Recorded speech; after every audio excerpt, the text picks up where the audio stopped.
The melt-up continues, with SPY, DIA, and QQQ all setting new all-time highs today, but the real fireworks were under the surface. Regional banks popped, financials are still squeezing in tight consolidations, the 10-year yield is sitting near potential support around 4.45%, copper miners broke a resistance trend line, and Bitcoin absolutely smashed through the support trend line Grok Trade mentioned yesterday.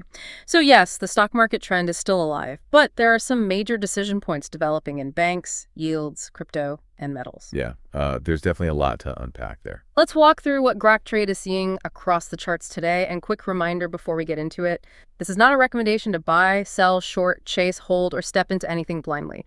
Grok Trade is sharing market commentary, technical analysis, chart-based perspective, and trader education, so keep your risk controlled, follow your own trading plan, and speak with a qualified financial advisor for advice tied to your situation. Right, always, protect your downside. Exactly. So just setting the stage, today is Tuesday, June 2nd, 2026. The big indices are doing their thing, but what really caught my eye is IWM. I mean, small caps are finally showing some actual muscle today. They are, and that broader participation is exactly what gives a rally true staying power.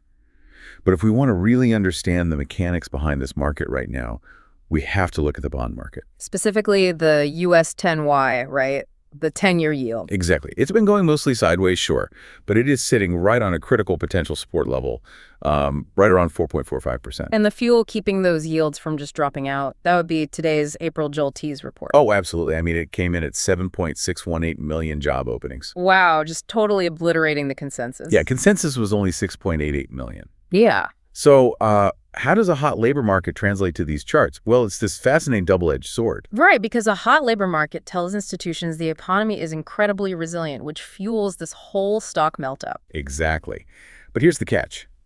If the economy runs that hot, the bond market bets that interest rates will stay higher for longer. Makes sense. So when yields stay high or bounce off that 4.45% support, the risk-free return of just holding cash becomes highly attractive to massive funds. Meaning they don't feel the need to chase stocks, which, ends up draining liquidity out of equities. Right, exactly. Well, that dynamic is creating a crazy tug-of-war in the financials. Just look at the XLF.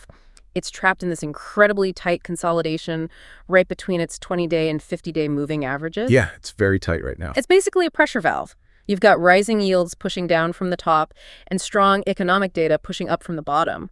Eventually, that steam has to release. Right, and the subsectors inside those financials are telling completely conflicting stories. But wait, let me challenge you on the broader sector feeling heavy. Yeah. KRE, the regional banking ETF, just had a massive pop today off a higher sloping support inside a symmetrical triangle. It did, yeah. I mean, it means buyers are stepping in earlier and earlier, refusing to let it drop.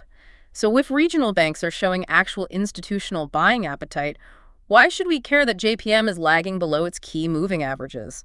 Or that BAC is just sitting there stuck at resistance? Doesn't the KRE pop just pull everything else up? That's a great question, but it really comes down to market weight. KRE refusing to break support shows the panic in regional banks is fading. Okay. But the mega banks are the heavyweights. Without their billions in market cap leading the charge and breaking through resistance, the broader XLF pressure valve just doesn't have enough brute force to release upward. Like, regionals can't pull that heavy sled alone. Drop a comment and let us know what stocks you're watching. Your comments help us make these daily updates more useful by focusing on the setups you actually care about. And if these summaries help you stay sharp in the market, hit the like button and subscribe so you can catch the next update. Now, speaking of heavy sleds, let's look at the digital side of things. Bitcoin absolutely plummeted today, down 5.85%. Ouch. Yeah, it didn't just test the support trend line mentioned yesterday. No, it smashed right through it. It took out the floorboards and the foundation. Definitely not a gentle retest. Not at all. And the crucial trading wisdom here is that technical breakdowns only matter if they have follow-through. And Bitcoin is showing very aggressive follow-through right now. Which is exactly why you avoid trying to catch a falling knife in Bitcoin unless you have a strictly defined plan and risk tolerance. Precisely. When institutions hit the sell button like this, you wait for the dust to settle. If they keep dumping, the $60,000 level is a very realistic next magnet for price. It's rough out there in crypto. Meanwhile, gold and silver are remaining sluggish, just stuck in the mud, chopping sideways. But copper... Oh, copper is a completely different story. Right. The Global X Copper Miners ETF, COPX, actually broke through a resistance trend line today. It's like copper is ignoring the sluggishness of precious metals entirely. Well, that's because copper isn't just a metal, it's an economic building block. Oh, got it. COPX breaking resistance tells you that buyers aren't just looking for safe havens. They are betting on actual industrial demand and economic expansion. Wow, okay. So bringing it all together, this stock market melt-up is absolutely still alive, but you have to watch these fractures. Exactly. Bitcoin's caution-heavy breakdown, copper's breakout attempt, and those critical decision levels in the megabanks and the 10-year yield. These are your early warning radars for where institutional money is truly flowing next. Which leaves you with this final question to ponder. If copper is breaking out while Bitcoin breaks down, what does that divergence signal about institutional risk appetite? Are they quietly betting on hard industrial building blocks over pure digital speculation? Have a great rest of the day, and we'll catch you tomorrow as we continue tracking Bitcoin, copper miners, regional banks, financials, yields, oil, and whether this stock market melt-up keeps grinding higher. Hey, thanks so much for watching.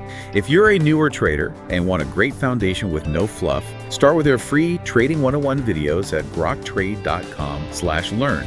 And if you're ready to reach your full trading potential, whether you're a total beginner or a battle-hardened trader, check out our mentorship program at groktrade.com/trading mentor.